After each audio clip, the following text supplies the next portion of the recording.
सभी मेरे भीम सैनिकों को क्रांतिकारी जय भीम।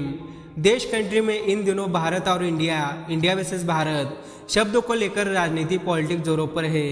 केंद्र सरकार सेंट्रल गवर्नमेंट जहां G20 के उपलक्ष्य में भेजा जा रहा है आधिकारिक निमंत्रण पत्र पर भारत लिखकर भेज रही है, तो वही विपक्ष इसका विरोध कर रहा है। इन सब के बीच कुछ लोगों की दिलचस्पी ये जानने में है कि भारत का नाम आखिर इंडिया कब पड़ा था। आखिर भारत के संविधान कॉन्स्टिट्यूशन में इंडिया नाम की कहानी क्या है और उसका पूरा इतिहास क्या है। आपको जानकर आश्चर्य होगा कि देश की आज़ादी के बाद भारत के संविधान में भारत शब्द ही नहीं था। 4 नवंबर 1948 को मसौदा समिति के अध्यक्ष डॉक्टर भीमराव अंबेडकर थे। जो मसौदा पेश किया था उसमें भारत नाम का कहीं भी जिक्र नहीं था।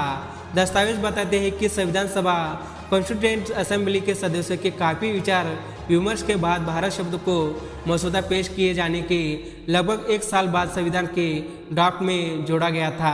18 सितंबर 1949 को डॉक्टर भीमराव अंबेडकर ने जब संविधान के ड्राफ्ट को संशोधित किया और आर्टिकल 1 की तरह कहा गया कि इंडिया जो कि भारत है राज्यों का एक संघ होगा। संविधान की पहली लाइन ही संविधान सभा के सदस्य HV कामत को पसंद नहीं आई और उन्होंने उसका विरोध कर दिया। उन्होंने सुझाव दिया कि भारत या फिर अंग्रेजी में लिखा जाए कि इंडिया राज्यों का एक संघ होगा। इस वाक्य के लिए उन्होंने आइलैंड्स के संविधान का तर्क दिया।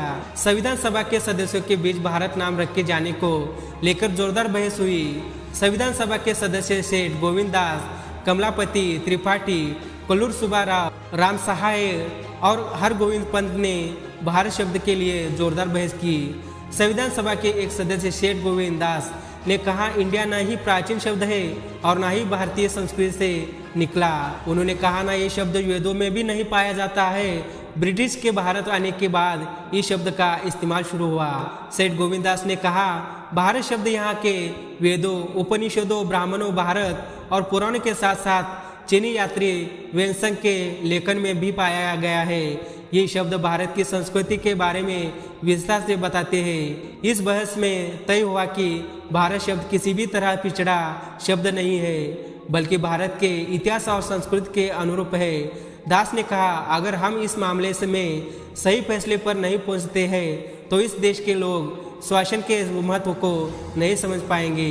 काफ़ी बहस के बाद तय हुआ कि भारतीय संस्कृति, भारतीय भाषाओं में लिखित ऐतिहासिक साहित्य, धार्मिक ग्रंथों, लोगों की आस्थाओं, उनके जुड़ाव और भावनाओं का मान रखते हुए भारत शब्द को उसका सम्मान दिया जाएगा। इन सब पहलुओं पर विचार के बाद ही भारत के संविधान की शुरुआत में लिखा गया इंडिया दैट्स इज भारत। मित्रों, आपकी क्या राय है? भारत सही है या इंडिया? कमेंट करके जरूर बताने का। तब तक जय भीम, जय संविधान।